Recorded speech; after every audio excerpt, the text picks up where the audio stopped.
in the 2 months, a little over 2 months that the building has been open. We have our first ambassador today, and we look forward to his remarks. And we hope to have all of you as repeat visitors in the future. We do a public program at the end of each month, the last Monday of the month. So, for example, this month in July, the July 31st program will be with speakers from East Africa, West Africa, and Southern Africa. Here at this table, we'll have President Biden's point person for Africa, Judge Durham. And so that'll be Monday, July 31st at 9 a.m. Here in this space. You'll all get invitations, so we hope you can come. So with that, let me turn this over to the person who has really been valuable in expanding this Africa-US initiative for USC, our first inaugural visiting Africa fellow, General Wekesa. All right. Thank you very much. It looks like we have quite a bit of space on the table here. I will invite Ambassador Gisheru to join us. Yeah. Awesome. But it's a great pleasure having you all here. We, as introduced by Professor Adam Powell, we are very glad and honored to have you today.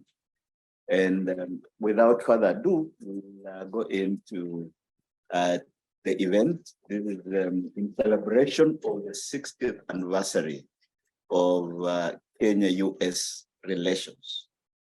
And so we have the ambassador here will speak to us. But before we get to the ambassador, we have a colleague from the University of Nairobi online.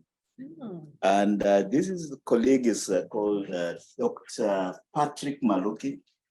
He's from the Department of Diplomacy and International Studies at the University of Nairobi. And quite interestingly, last year, the University of Nairobi established its African Center for the Study of the United States, following on our own establishment of a similar center, the African Center for the Study of the United States at the University of Witwatersrand in South Africa. So in essence, actually, we're also studying the US so that the Americans should just not be the ones studying us. We have to study you guys as well, right? Don't be afraid. Yeah. Yeah, so I think I'll turn over to Dr. Maluki, and thereafter we move then to His Excellency, the Ambassador. Welcome, Dr. Maluki. Oh, thank you very much, Bob, and happy to see Ambassador Lazarus Amayo. He's a person well known to me. I once worked at the Ministry of Foreign Affairs, and so I want to appreciate this invitation to celebrate the 60th anniversary of Kenyan independence. We're very proud of the Kenya-US relations and the good work that our mission there is doing. Yes, colleagues, as you've heard, I'm Dr. Patrick Maluki, the chairman of the Department of Diplomacy and International Studies at the University of Nairobi. Most importantly, last year, we launched the Africa Center for the Study of the United States of America. And this center was actually launched by officials from the US Embassy here in Nairobi. And we were also honored by the presence of Deputy Mayor of Denver City, Happy Haynes. She was here. And therefore, there was a lot of American presence, including Lorna Johnson, the chairperson of the Sister Cities International African chapter. And so we have this center where we want to study the US as a state and also as a society. The state of the United States of America is an important player in global politics, economics. And so any effort towards creating awareness of the US is important in Africa. And this center will strive to be like a clearinghouse where we can do research on America investment interests, opportunities, American companies working in Africa and basically provide information. So we are going to embark on research, collaborative research. I want to say that, to report gladly that actually already we have attracted 2 scholars from the US.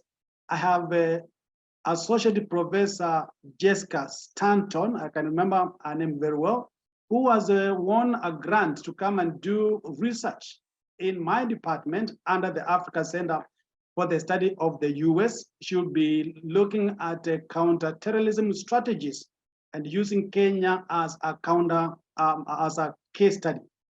We've also attracted another scholar. This is Caroline. Yes, I'm just forget the next name. But about Caroline, she's also been, she has won a grant also to do a study on Kenya-America relations, especially in the wake of the bilateral agreement that was signed recently between our president and the US ambassador to Kenya. So these are the directions, and I want to say that I'm looking for more collaboration.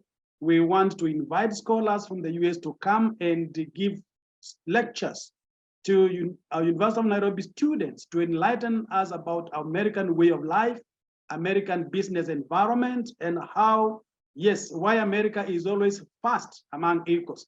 So there's a lot of excitement, and I'm happy to have had the opportunity to speak to you. And thank you so much for this opportunity. Thank you. Thank you very much, Dr. Maloki. And I think as you hear loud and clear is that there's a great potential for partnership along the lines of research, public engagement, teaching, and so forth between Kenya and the US, specifically the University of Nairobi, which I'm very proud to say I'm an alma mater of that great institution, as the ambassador here is as well, and a few other colleagues here. But also there's another center as well at Strathmore University that is just emerging, African Center for the Study of the US at Strathmore, focused on business. And I'm glad that we have colleagues from Uganda here, because we've been working with Makerere University to do the same, to establish an African Center for the Study of the US there. Up to at this point in time, what we have is that there is a center also at University of Pretoria. There's another one coming up at University of Dar es Salaam, or Dar es Salaam University as it's called, and a few other places. And so we're excited that we are starting to establish these centers as avenues and mechanisms for engagement. But without further ado, I would like now to introduce His Excellency Ambassador Lazarus or Amayo. I believe you'll be able to look at his bio without necessarily me going reading it word by word. I think you have it before you. But I think it's a great pleasure, and we are greatly honored to have you, Ambassador. And we now turn it over to you. Most welcome.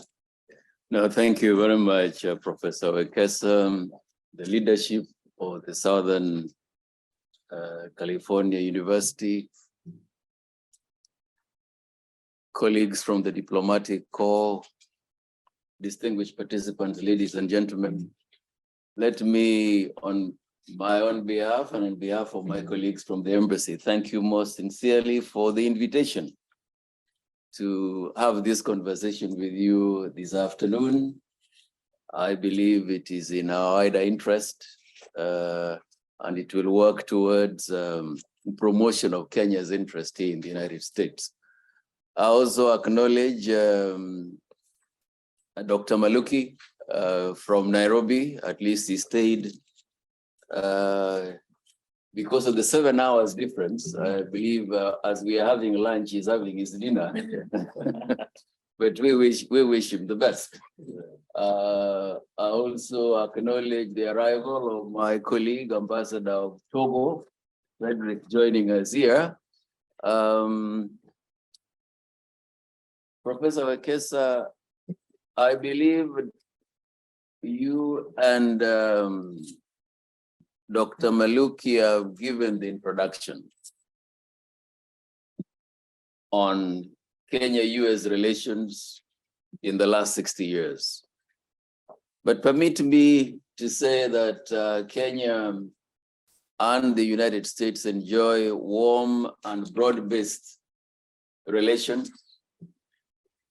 And because you limited it to 60 years, let me start with 1960, 63, 64, but we had relations even before that. But for purposes of today, let me talk of the 60 years of US-Kenya relations. Let me premise it on that Kenya got its independence on 12th December 1963. But it was not a republic then. Let me put it in perspective. There are three events that are important in Kenya's freedom struggle or attainment of independence. On 1st of June 1963, Kenya got what was known as internal self-government, but they were not yet independent. We could set our priorities, but we were still under the crown. 6 months later, on 12th December 1963, Kenya became an independent country, a state, with Mzee Jomo Kenyatta as the prime minister, but the head of state was still Her Majesty the Queen. Just like you have in Canada and Australia, that you have your own government, your own state, but the head of state in this case was still Her Majesty the Queen. It took one more year until 12th December 1964, where now Kenya became a republic, with Mzee Jomo Kenyatta transitioning from prime minister to that of the president. And so that is where we are. And so when we got independence in 1963, 12th December, the US was among the countries that were first to recognize Kenya as a country. And 3 months later, in March 1964, we established diplomatic relations. And both countries were able to designate and post ambassadors. In the case of the US, they posted Ambassador Atwood, the first US ambassador to Kenya. And in Kenya's case, we had Burudi Nabwera, Ambassador Burudi Nabwera, as the first ambassador of Kenya to the United States. But prior to attainment of independence, I think it is worth mentioning that a lot of interest and contacts were already in place. Like you'd have the famous, what is commonly referred in Kenya as the airlifts, or the Kennedy Mboya airlifts. That is the time when the US gave their contribution, individuals, think tanks, organizations, contribution to human resource development in Kenya, contribution to lending support to the Kenyans that were agitating for freedom. But in this regard, worth mentioning is that in 1959, we had the first batch of 81 Kenyans that were airlifted from Kenya to come and study at the various universities in the US, much more so in the Northeast, under the arrangements of then a political activist and trade unionist, Tom Mboya and JF Kennedy. And this was, the arrangement for airlifts actually started in 58, but the major group came in 59, 81 of them. And we record that in 1960, the group was able to get even $100,000 then from the Joseph Kennedy Foundation to facilitate matters of tickets and placement of Kenyans that were coming. Why am I saying this? This was a foundation which, on which Kenya-US relations thrived. In what context? A large number of these persons that were facilitated to come and acquire degrees and skills in the US have that exposure, went back to Kenya to support the new government. And when they went back to support the new government, they also contributed towards promotion of relations between Kenya and the United States. Because if they were to talk about contracts and tenders and what, they would be thinking of the machines that they saw in the US. And it also helped in a way to influence political relations. But at this stage, let me mention that with those foundations, we got independence. And after independence, the US was equally interested in supporting the government in its normative stage with some financial resources, some technical aid, and even the Peace Corps were able to come aboard and engage with the Kenyans in various areas. But before I proceed, at least it is good to know about this country you're talking about, Kenya. Where are we? At least you know where we are. Geography may not be a very popular topic, but we are in the eastern part of Africa, a country that is approximately 583,000 square kilometers with a population of around 53 million. In the last census, we were 47, but we are past 50. We are moving forward quite well. And what are we, again, in Africa, we are among the top largest economies in Africa, competing, of course, with Ethiopia at times as to who is number 5 and who is number 6. It keeps oscillating. Number 1, of course, in the African context is Nigeria, followed by South Africa. Then you have Egypt. After Egypt, you have Algeria. After Algeria, you have Morocco. After Morocco, you have Kenya, then at times Ethiopia, and then you also have Angola at times. In that order, keeps changing. But what are some of our other superlatives that you'll talk about Kenya? Because when you talk about safari, you can't talk about safari without Kenya. There's the home of the safari. When you talk about marathons across the globe, in any city in the US or any country in Europe or anywhere, it will only be news if Kenya doesn't win. We have had a large number of Kenyans participating in that field, in athletics. But apart from that, we are also a commercial, financial, and regional hub, whether it is for logistics or a regional headquarter for even many American companies that have chosen to operate from Africa. We are we host also, privileged also to host the 4th UN office, United Nations office in Nairobi. And we are also known for very fine Kenyan tea. We claim to be producing the best black tea globally, but we also produce coffee and others. And so when we come to engage on this occasion, and you asked us about the 60 years, let me say that from independence, we had good relations even during the Cold Era period. And we moved on with those arrangements throughout the ages. And relations have, as I said, have been broad, warm, and characterized by great developments. But of course, there were times when we could be engaging, but approaching issues slightly different in terms of how it is to be done and the time frame. That came in particularly when we were on the what others would call democratization era, but there was already democracy. I think in our case, we were only talking about reintroduction of multi-party politics, because at independence, we were a multi-party state. Then at some stage, we had, like it was happening in a number of regions, one-party state. And so the citizens felt it was time to change from single party to multi-party. And this is another area where the US establishment and even civil societies collaborated with many Kenyans in agitation for introduction of multi-party politics, which we achieved. in 1992.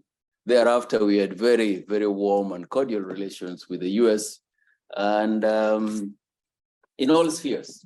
Part of that also came later on in 1998 when the US Embassy in Nairobi was attacked by Al-Qaeda, bombings both in Dar es Salaam and in Nairobi. That also brought in the need for much closer collaboration with the US in the war against terror or counterterrorism. That is an area in which Kenya and the United States have worked well. And we all recognize that terrorism is a global challenge that requires concerted efforts by all, and no country is immune from the practice. And so we have had relations that have extended in those areas. And then, of course, I'm happy to be here at a time when the US and Kenya are strategic partners.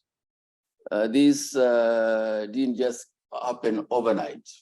There was a time when we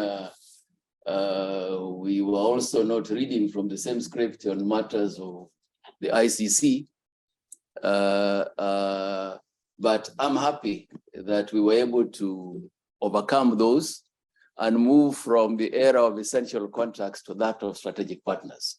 In 2018, Kenya and the United States, during the visit of former President Kenyatta with former President Trump, held discussions that elevated our relations to what we call strategic partnerships.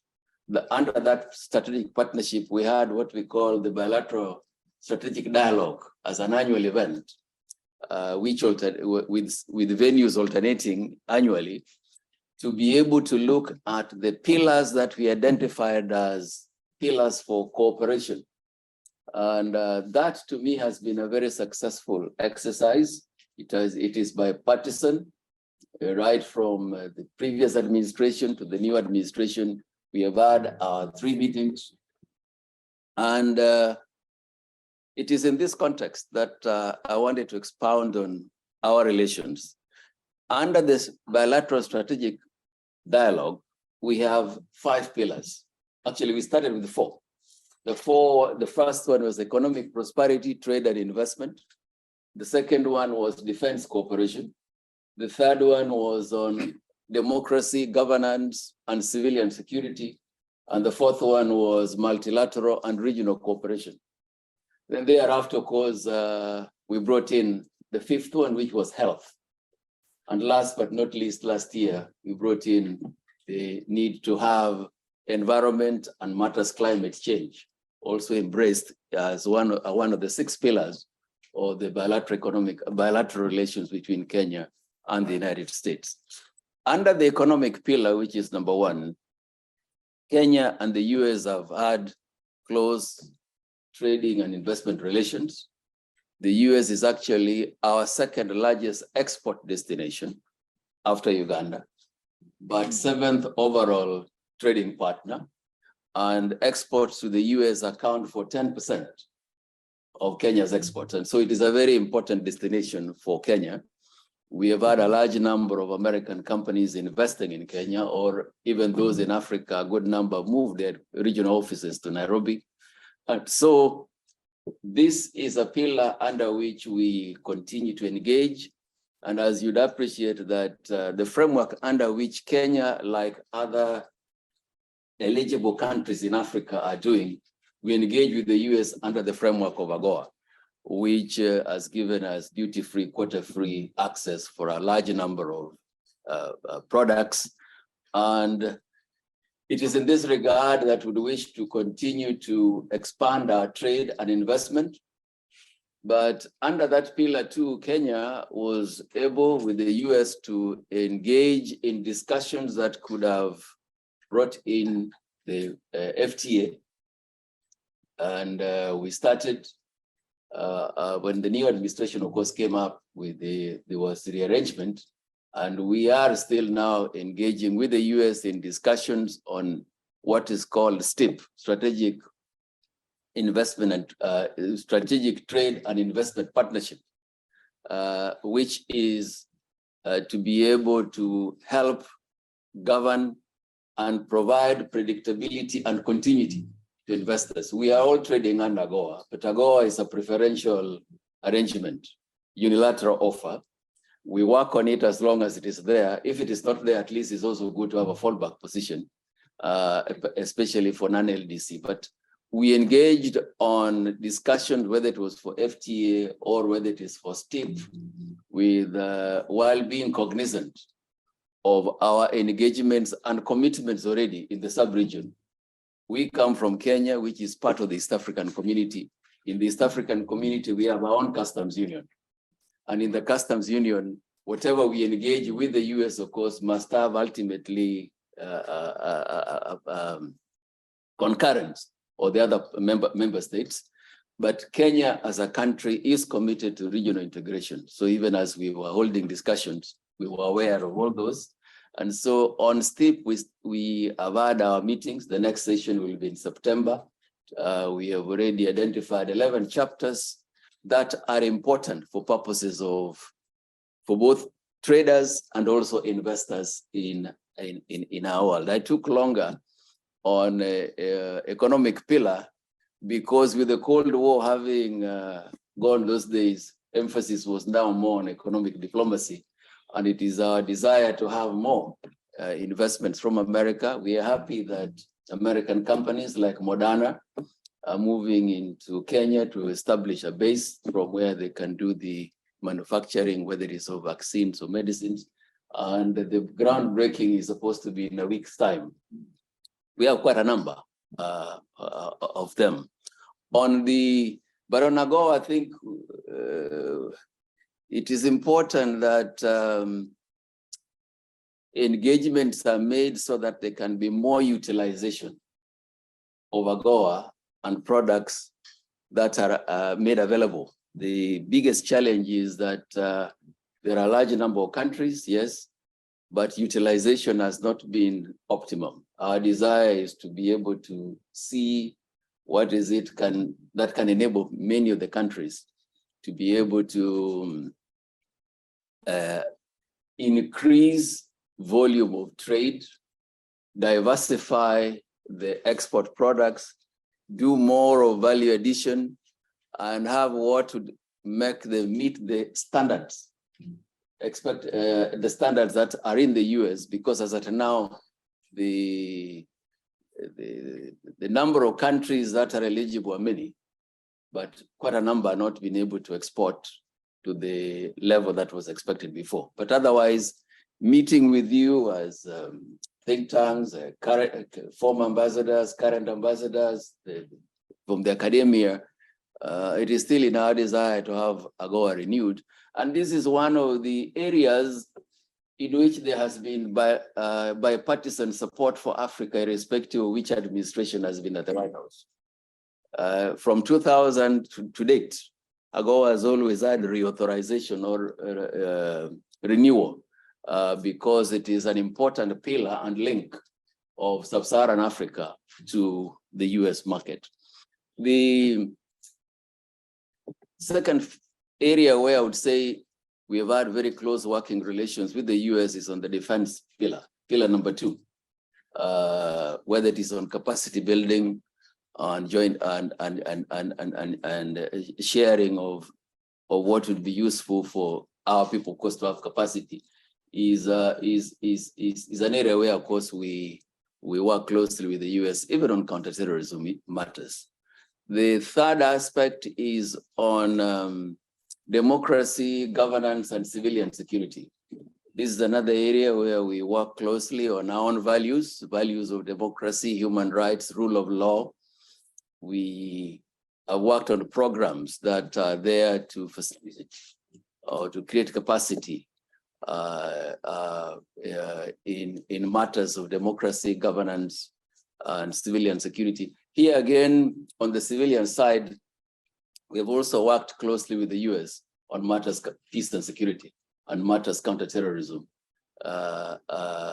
realizing, of course, what is in our sub-region. some of these are not Kenya specific because the US engagement in Africa is widespread. If it is on peace and security, you would appreciate the US involvement as a major contributor, really, to peace processes, whether it is in the Great Lakes, whether it is in the Sahel, or even if it is in the Horn of Africa. And so Kenya, as an African country that has Pan-African agenda and that is keen on regional integration and peace, we have worked with the US and our regional partners in East African community, in IGAD, and in the African Union on this particular agenda. The fourth item is on multilateral and regional cooperation. I've touched a bit on the regional cooperation. At multilateral era, we worked closely with the US over the last many years on matters of global concern, whether it is on climate change, or even when we were at the UN Security Council the last 2 years, we worked also very closely with the US and other members of the Security Council on peace processes, not only in Africa, but also beyond Africa. The fifth one, which is the pillar on health, is another area where the US has been a significant partner of Kenya, but not only Kenya, but I'll speak for Kenya, particularly the programs on PEPFAR and PMI.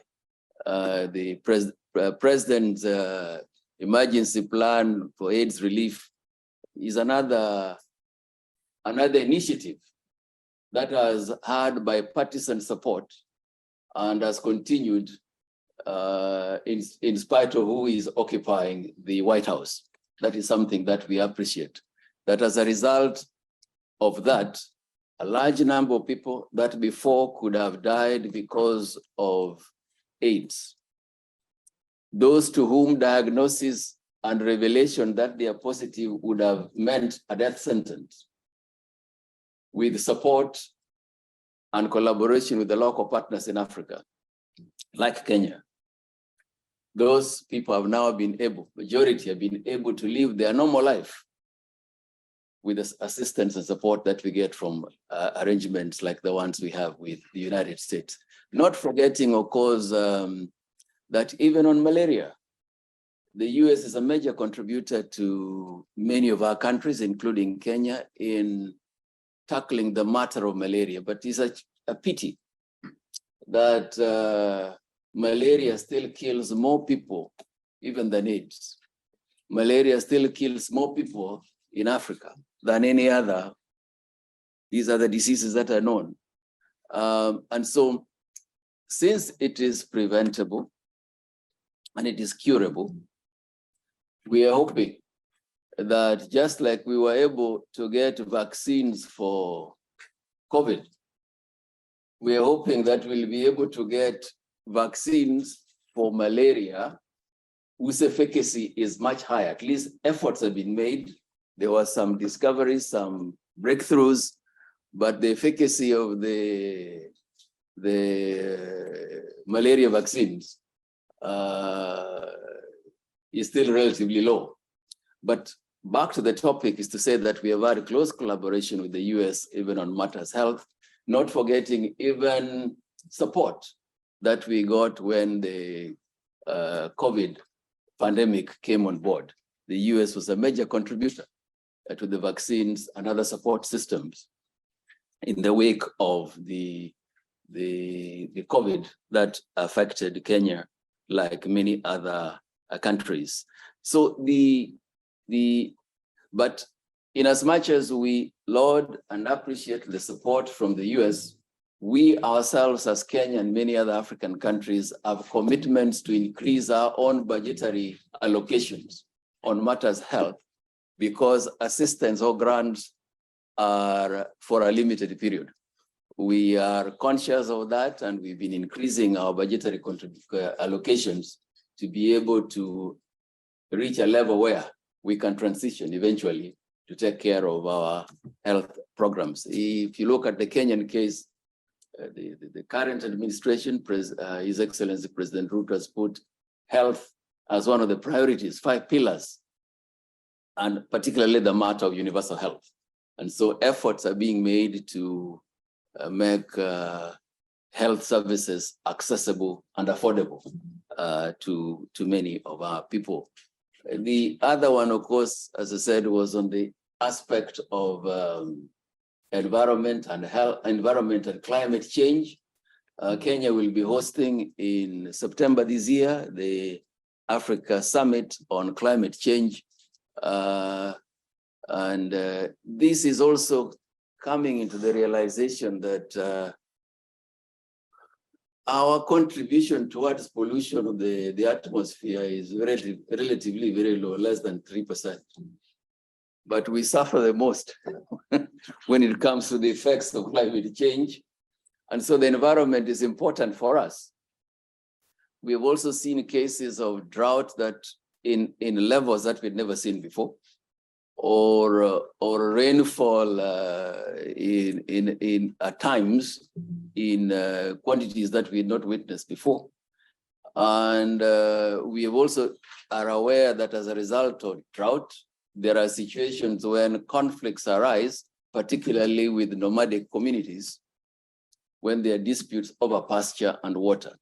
And so an environment that is manageable, an environment that is sustainable is good enough for all of us. And so we are pursuing our relations with the US under these pillars, and we look forward to further engagement, not only at the bilateral, but also at the sub-regional and regional areas, because we deal with bilateral, but the other regional matters that of course still require us to engage with our partners at partners in the sub-region. And so I would describe that the Kenya-US relations over the last 60 years has been one that is large, broad-based, and mutually beneficial to the two countries. And we look forward to further enhancement of these relations. Smooth as it is, it doesn't mean we always agree on all issues. I remember, for example, when it comes to management of the Al-Shabaab in the Horn of Africa, we all agree on what is to be done, but we don't always agree on how it is to be done. For example, we have advocated for placement of Al-Shabaab having indicated affiliation to Al-Qaeda to be placed under the 1267 sanctions regime at the UN. But of course, the US was not for 1267. They wanted a lesser stringent sanctions for Al-Shabaab, particularly because of saying the 1267 may have a challenge with humanitarian assistance. But of course, what we were saying is, no, we are not against humanitarian assistance. We are saying we should have Al-Shabaab treated like Al-Qaeda, like Boko Haram, like Taliban, where still humanitarian assistance still goes, but of course we still have the heavier sanctions put in place. Because we are aware that, of course, you cannot solve terrorist issues with a gun alone. The approach has to be broad-based and be able to contain it on time. But otherwise, overall, we have very warm and cordial relations. As I said, from 1963, we've had high-level visits. The last 4 presidents of Kenya have, of course, had visits here to the US. We, on the head of state level, at least President Obama was able to visit in the second term before he concluded. But Secretary of State Blinken, in his first visit to Africa, Kenya was one of the countries that he visited, and we have had very close working relations with them. And so we are looking forward to strong engagements in the future for the mutual benefit of our peoples and governments as far as Kenya-US relations are concerned. Maybe because Professor Wekesa told me, giving me 15 minutes, I believe I finished 15 minutes. I'll be able to maybe stop at that stage and go on for the interactive session. Sure. No. Thank you. I think a round of applause for you. Thank you very much for your remarks. We want to get to a conversation very quickly, because for the University of Southern California, we also are engaging more with Kenya's universities in this year and next year. So we look forward to more university-to-university engagement. And also, I would say there's so many things that Kenya does that are not widely known. When USC opened our facility in South Korea, one of the leaders of the USC Alumni Association in Korea said that Korean dairy farms use the iCow software that was written in Nairobi to manage their dairy herds. My friend Joe Davison is here from the Washington Post. The Washington Post newspaper uses software written in Nairobi. So Kenya's role as a global leader in software is something which is not always recognized. But thank you very much for your remarks, and we look forward to conversation. Thank you. Sure. I think we'll open it up for discussion, and also recognizing the presence of Ambassador of Togo. I think you will, in appreciation of your presence, we'll give you a moment to also reflect on some of these issues. But for now, I think we'll open up this discussion to any comments or questions or additions or even critiques. The ambassador is a politician, by the way. So I'm sure he can take some heat if need be. And so I think we'll go that way. I was just noting as you're speaking, you know, one of the things you mentioned, President Obama, and you know, Obama Senior is called Hussein Obama, was one of the airlift, not directly though, but you know, there's a tweak there. But he went to Hawaii in 1959, and I think when President Obama became president here, the celebrations were quite you know, felt in Nairobi. I mean, I was in Nairobi myself, so I can remember people jumping up and down the streets of Nairobi saying, we have a new president. Our president is a president in the US. So that was interesting. I think as we are talking as well, there have been moments when there have been challenges. And you mentioned the issue of ICC, the International Criminal Court. And then I just recalled that at that point in time, Ambassador Johnny Castle was assistant. What was the title again? He was responsible for Africa. Assistant Secretary of State. As the Secretary of State, and he made a very, you know, a phrase that still reverberates up to now in Kenya, saying choices have consequences. I believe you do remember that. But I suppose that there are many areas of discussion and exchange that we can undertake. So I'll open it up to colleagues. Any questions or comments? Right there. Yeah. Yes, thank you so much. And Mr. Ambassador, thank you very much for those wonderful remarks. And as someone who had the privilege of serving in Kenya, I of course loved hearing again about the Kenyan airlift, which of course was just so important in the education of the first, really the first group of leaders of independent Kenya. And so I think that was a wonderful, really a wonderful moment in our relations. And there have been so many wonderful moments. But you mentioned the area of democracy and human rights as one of the pillars of our relationship. And I think that that's probably one area where the United States and Kenya don't always see eye to eye. And I'm thinking in particular of some of the issues of LGBTQ rights, which I think the United States and Kenya don't have the same views on. And I'd be interested in your comments on that. And also your comments about Ukraine and the situation there, if that is of concern to Kenya, and what the attitude of the Kenyan government is towards the war in Ukraine.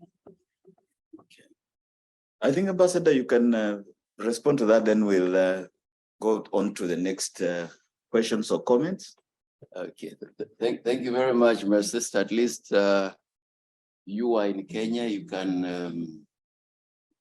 I'm just hoping that one of these days you'll be able to go back again and see the improvements that have occurred. Back to the question or the comment you made. Yes, democracy, human rights, rule of law, or governance is one of the pillars in our relations. But as I said, and if I'm to reiterate, these are our values. They are not American values imposed on Kenya. We value democracy. We fought for it. We got it. We subscribe to rule of law. And so what is there is comparing notes and support where needed, even for capacity building. And so that is what we've been having with the US. And as usual, we engage, but we don't always have to agree 100%. Sometimes our backgrounds may also be different. And so, but overall, we have very good, warm relations with the US. On LGBT, I don't think there is a crisis to talk about in Kenya. We operate in Kenya like the US Army has been operating. We don't ask, you don't have to tell. Nobody bothers anybody. So we have nobody serving a jail term in Kenya because of sexual orientation. We have nobody awaiting a trial in our courts because of sexual orientation. So he's not really, let me reassure you that, of course, we operate, let me say, like you do here in your US Army. We don't go asking people their status, and they don't have to tell. And as I said, there's nobody serving a jail sentence or awaiting trial because of sexual orientation. But we are governed by laws. We are governed by our constitution and our laws. And so the constitution and the laws of Kenya will continue to guide our relations. But in the Bill of Rights, we treat all our Kenyans as Kenyans. And so I don't think it is an area. I remember President Obama asking President Kenyatta that question. And the response at that time was really, it wasn't a priority. We had other priorities that were on our shoulders at that time, because as I said earlier, there's nobody who has been jailed. There is nobody awaiting a trial, and the government is not going out to look for persons that would have such orientation. So that is to answer that aspect. The second one, he talked about choices of consequences. Yes, that was a statement made. And that is why you heard me say that we moved from essential contacts to strong, steady, promising relations, which are now characterized as strategic partnership between Kenya and the United States. We had overcome that bit. On Ukraine or situation in Ukraine, I think Kenya was quite explicit in its statement at the UN Security Council. And that stems from our policy, respect for territorial integrity and sovereignty of member states. And I think Ambassador Martin Kimani, on behalf of the government of Kenya, while we were at the Security Council at that time as a non-permanent member, we did express our position that countries should respect sovereignty and territorial integrity of other member states. Thank you very much. Yes, thank you so much. Right, any further questions? Michael Walsh there? Michael Walsh From Georgetown University. okay. Sir. So I lived in Kenya, and so I have some questions about subnational elements in Kenya. So a lot of the discussions we have about US-Kenya relations are at the state level, at the national level. At the national level. Okay. But the subnational dynamics in Kenya are incredibly important. And so when we talk about demographics, the shift in the increase of the Somali population within Kenya, and how that's changing the coast, and how that's changing security and identity and other issues within Kenya. So when you look at these subnational things that are happening and how they impact domestic politics in Kenya, how do you foresee that? Is there a policy window there with now having an ambassador for subnational diplomacy in the United States? Is there a policy window that exists to really elevate the subnational issues in US-Kenya relations and ensure that those are addressed and discussed, and that there's some work done collaboratively on them? Right. Thanks, Michael, for that important question. And I'll, Ambassador, as you prepare to respond, this is also an area that I've worked on from a research perspective. I've worked on city diplomacy. And in the Kenyan context, we went county governments only recently. It's about 10 years now. And there's been a huge discussion around foreign policy practice at county government vis-a-vis national level. I think it's quite interesting, and so maybe you can weigh in on that, right? Yeah. Thank you very much. Let me equally acknowledge the tremendous work that the US ambassador is doing, not only in Kenya, but also when she's around here in the United States. So we as embassies reach out to stakeholders in the US on the subject of creating awareness of opportunities that exist there, also reporting back to the capital opportunities that we see for Kenyans in the United States. And so we engage in forums of this nature. We engage with the apex bodies dealing with the trade and industry, chambers of commerce and the likes, to help create awareness of opportunities, to help inform of conducive environment for purposes of investment by Americans in Kenya or in Africa. If you permit me to say, when it comes to areas like contributions towards peace and security, the United States is number one. When it comes to humanitarian assistance, even in Africa, United States becomes number one. When it comes to even peacekeeping operations, you're still the major contributor. But would like to have more of American investments in Africa. American investments relatively is lower compared with other regions.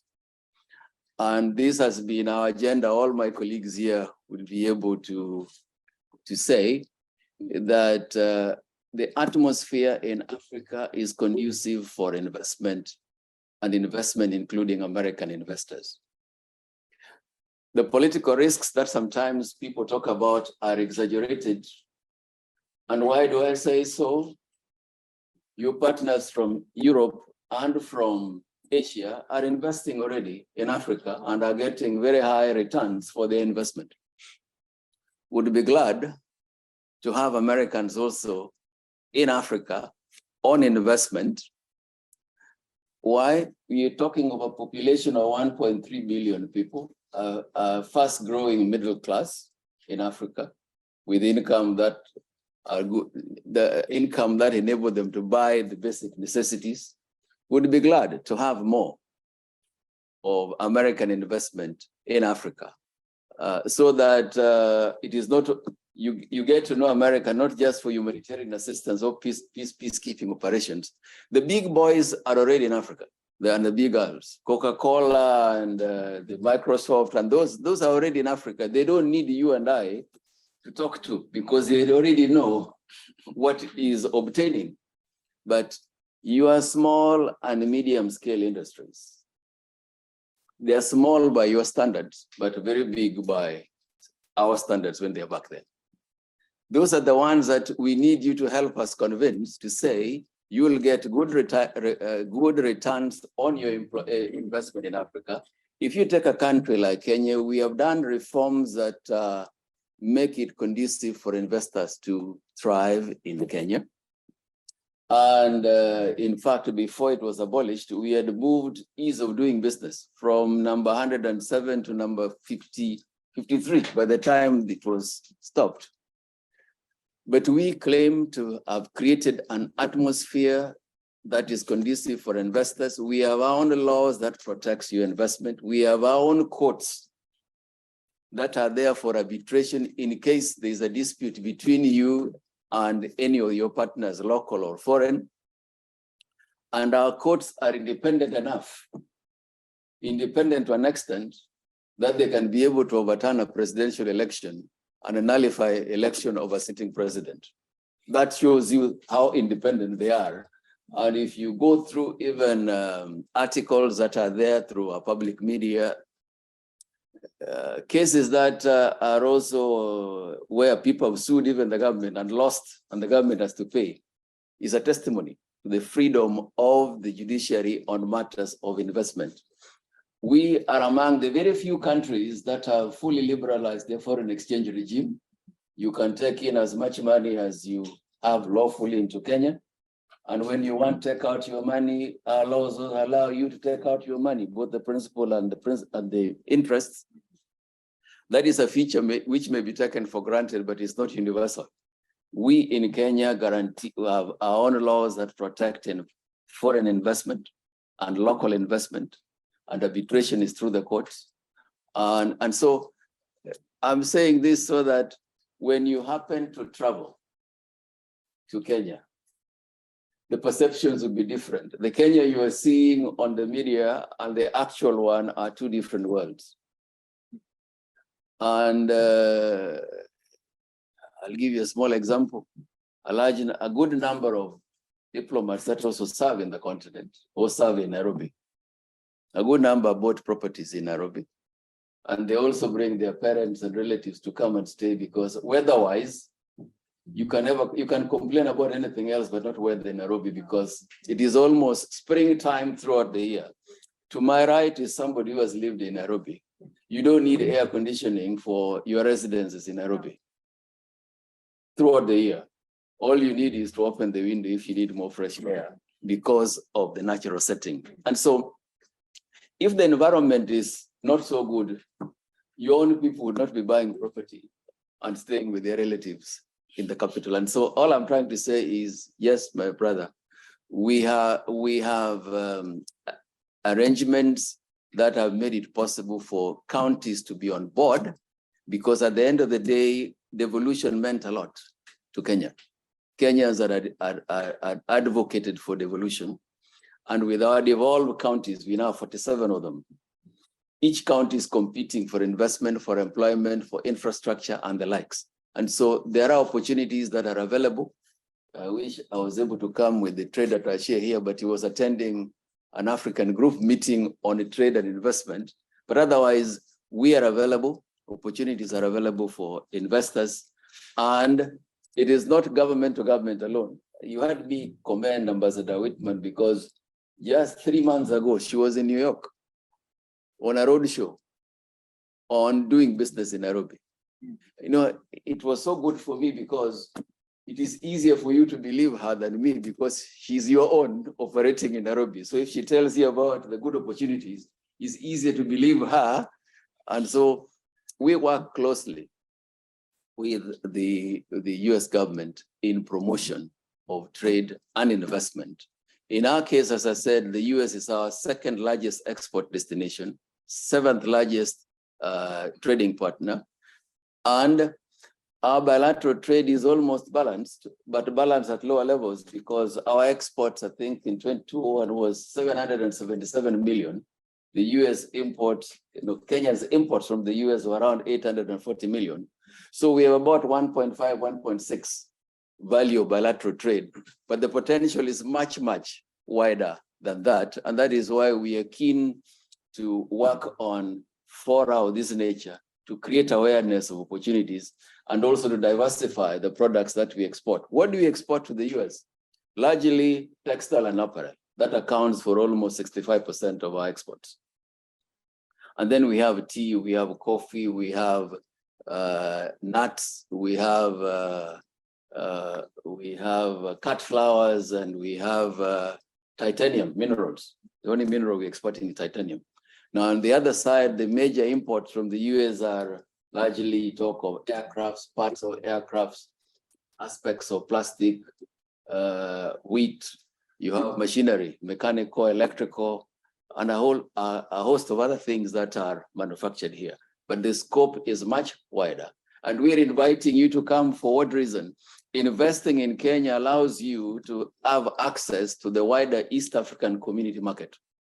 The East African community is now a much bigger body with the entry of DRC. Before it was Kenya, Uganda, Tanzania, then Rwanda and Burundi came in, then Southern Sudan, and of late now we have also Democratic Republic of Congo. So it's a much wider market. And beyond that, Kenya was already, of course, a member of COMESA, which had 19 African countries, where goods manufactured in Kenya would have access to all the 19 countries, duty-free, quota-free.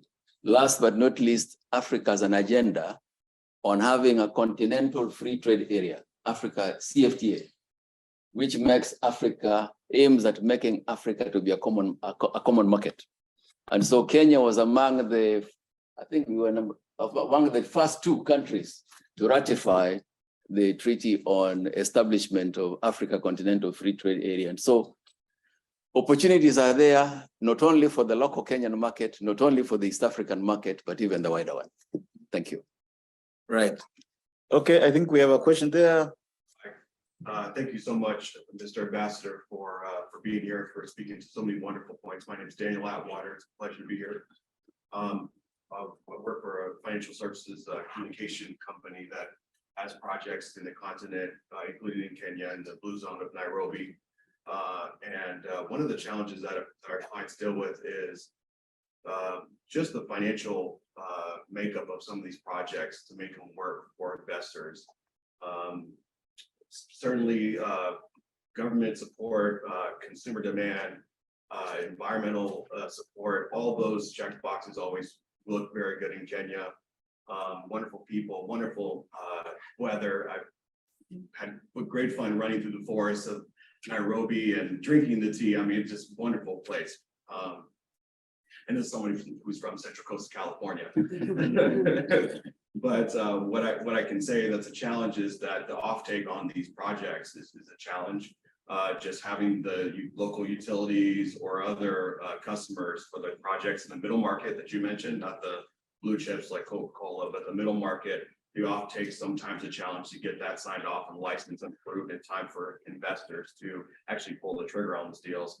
But then another big issue that the entire financial services community is dealing with in every market, inflation and interest rates, but particularly in the global south, currency risk is a huge problem in terms of if you're investing in these projects, how do you ensure that those returns are stable? How do you ensure that when the currency exchange happens, that the investors are going to get their returns, both on the equity investment side and also the debt side? And then the final consideration of the challenge is Chinese content. So whether you're working with the development finance institution like the African Development Bank or the U.S. International Development Finance Corporation or others, there's a desire to have U.S. content in the projects or limit some of the challenges with Chinese content.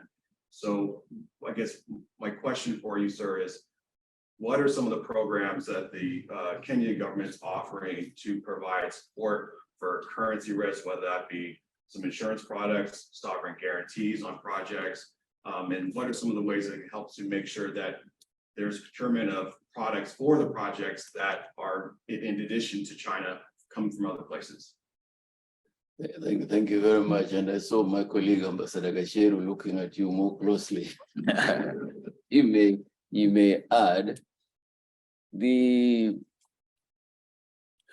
as I said, we have tried to reform even in the financial sectors. What the commitment of the government has been, the government should remain largely a facilitator and let the private sector do the business. But there are instances where there are government projects. For government projects, as you're aware, we have also gone into PPPs, where public-private partnerships are done. We've had some invitations extended. Yes, there has been a challenge on exchange rates and interest rates, but you'd appreciate they are not only a Kenyan issue. It's a regional or global issue for many economies. But we are conscious of that, and we have fora where, in fact, in the last arrangement, we had a fora where the head of state or the head of government meets, or the ministers meet with the stakeholders to be able to resolve issues, to remove bureaucracies. So you'll have the minister or the PS, the president, having a forum where they discuss those areas. I know, yes, we've had some currency fluctuation and in the last few months, but it stabilized. Our currency has been left free to determine its own position for years, and so it finds its level based on the demand and supply, and so we are hoping that it is stabilized. It has stabilized to an extent that, of course, when we service debts, we pay more, but when you're being paid in Kenya, you get more. But the arrangements is that we're operating an open system. And this is also something you'd say about our civil society and civil society. Freedom of association, freedom of expression, and being tech savvy, you find the Kenyan youth, the Kenyan civil society so active that there is nothing hidden. You'll say that the government is hiding this from foreigners. No, if there's anything, our own people will be able to expose whatever is there. As a result, what we tell you is what it is, because there's nothing we're hiding. If we were hiding, the Kenyan civil society will bring it out even before you do so. So the challenges on the economy are there, but we are moving forward. You'd appreciate that we have been growing at a rate of 5 to 6% over the last 15 years. We needed to grow even at a much higher rate. But of course, the other year we said climate change was a real challenge because we had successive droughts. Before you'd have a drought and then it takes 4 years before. But I think in the last 4 years, it has been almost an annual one. But otherwise, situation is stable enough for investment. David, did you want to add anything? Yes, thank you very much, sir, for listening. I just wanted to add is what you mentioned about that Kenya is in the process of strategic partnership. With that, we have about 11 chapters to discuss. One of the chapters, we are the chapter of moment, and in the beginning of the prior administration, we actually got about $8 million to help us set up kind of a HBA in the country. That for the USBAs. The issue of currency manipulation maybe is a global issue we are aware of, but I think I would like to let you aware of DFC, which is the World Finance Corporation for Epic. I think there are tools with Epic that can de-risk some of these investments.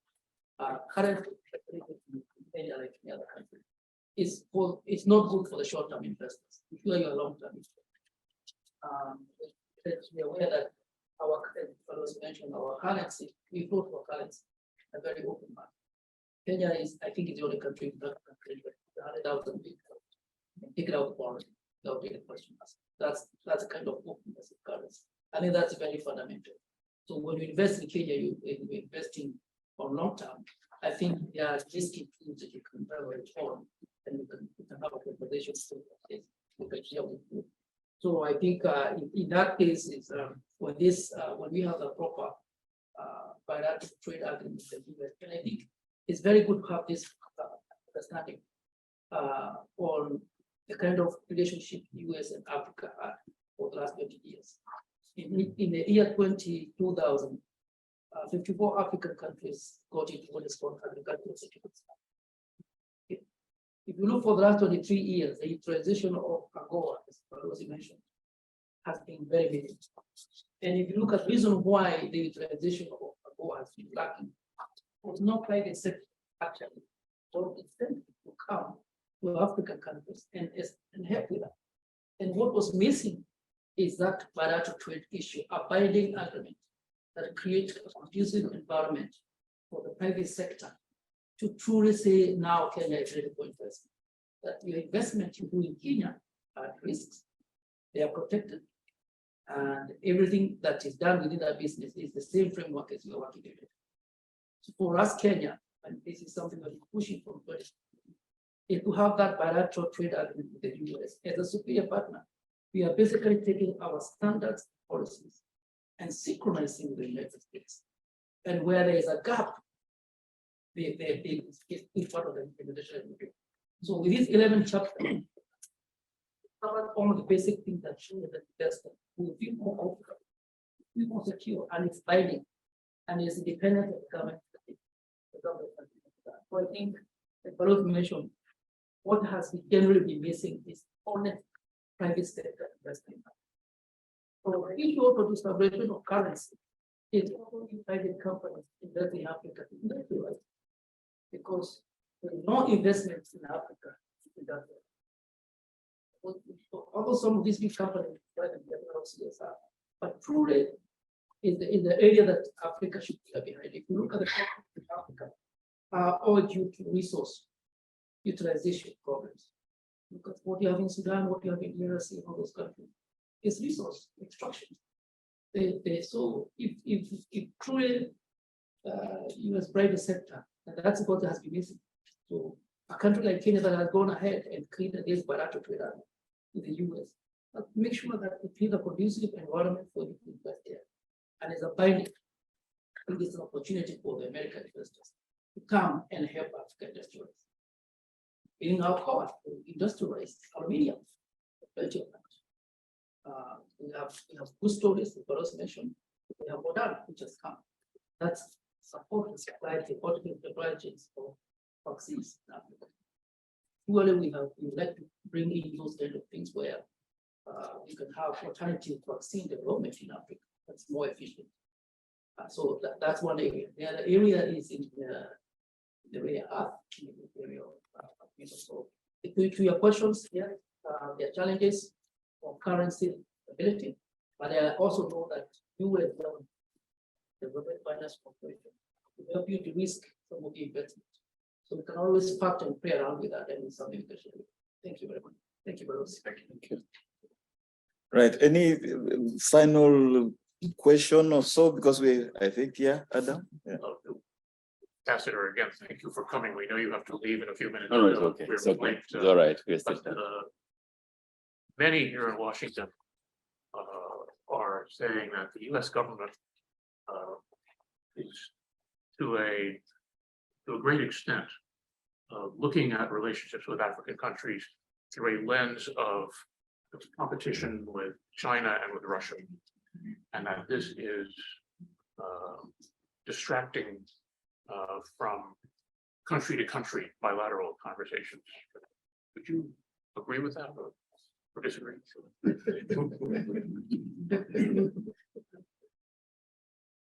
That's a question that was surely going to come. Right. Thank you very much. As you said, you are more latitude than I. In speaking for the US, I'll speak for Kenya by saying that we have had relations with the US and those other countries in the past. We still have diplomatic relations with them and economic relations with them will continue. Each country has its national interest. And we'll continue to engage with strong partners like the US. But it doesn't mean we can't trade with China, we can't trade with the US. As to the agenda, how it is executed by the US from their perspective, that I may not be privileged to talk about, but we maintain good relations with, even during the Cold War, you still have non-aligned countries. We were non-aligned, but our relations were still very good with the US and the other partners. So in simple terms is to say, each country has its strategy for reaching out on matters to promote its national interest.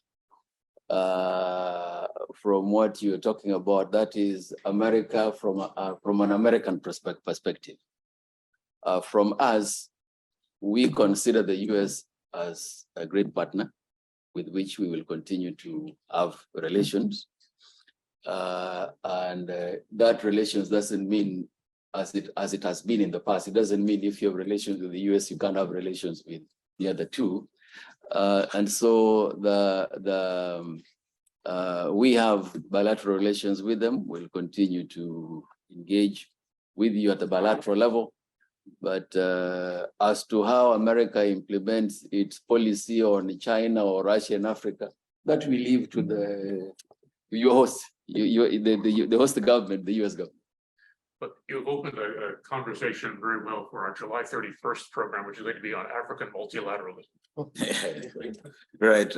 No, and as you said, I mean, you see,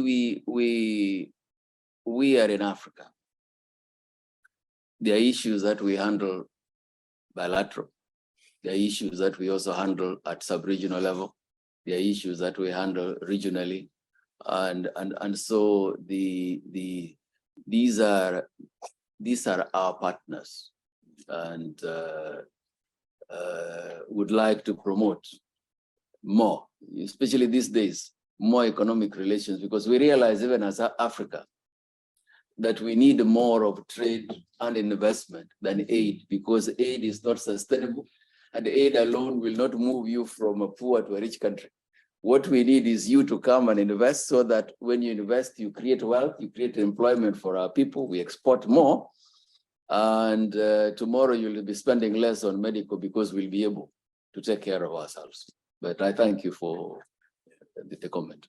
Thanks, Ambassador. I think we are circling towards the end. I was just, as the Ambassador and Adam were speaking, I was reflecting on an event that I attended in March this year in Lusaka, Zambia, the S4D, Summit for Democracy, which was attended by Vice President Kamala Harris.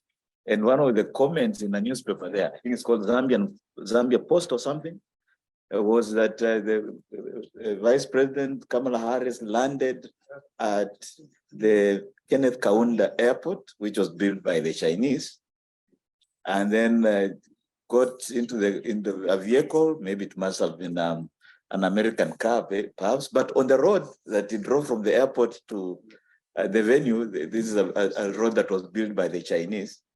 And that the venue he went to, which is the Mulungushi International Conference Center, was also China built. And that he also then went to University of Zambia, I think, for an event. And that was also happening in a building that was China built. So it's quite interesting for context, things that I didn't want to comment again, but what I was saying is the US is a leader when it comes to humanitarian assistance, in crisis situations, in matters peacekeeping, in maintenance of peace and security, matters health. You heard me say, would like to have more of American investment in Africa. He has talked about infrastructure. The infrastructure gap in Africa requires US participation also. When tenders are floated, they're floated to all. Would be glad if we were able to get more American investment on infrastructure, bilateral. We are talking about infrastructure done at a commercial rate, not a grant. So that the natives would be able to remember that, okay, this road was built by such and such American firm, right? So that in addition to all the other good things America is doing, you can also participate. The technology you have here can be available there. Others have even subcontracted. You win a tender and you subcontract to one that can be able to provide it even at a relatively cheaper rate, but the standards are still what? The same standards. And so all we are saying is, I know it is 14 hours from New York to go to Nairobi direct. If you're going down south, you'll spend a bit more. But there's a lot in Africa that would like our friends in the north, particularly in the US, to know, so that we can have more American investors and American tourists coming in on board. I forgot to mention that before COVID, the US was the largest source market for Kenyan tourism, and we still look forward to seeing you in Kenya. Thank you very much. Thank you very much. I think this is where we cycle towards the end, but I do recognize there are, colleagues from the Uganda mission, from Sierra Leone. Sierra Leone and so forth. And for sure, we are going to also invite you to come and have a session that are focused on Uganda and so forth, so that it's not just Kenyans talking about, but we will spread the word and so forth. But I suppose this is where we come to the end of our discussion today, and maybe a round of applause to the ambassador.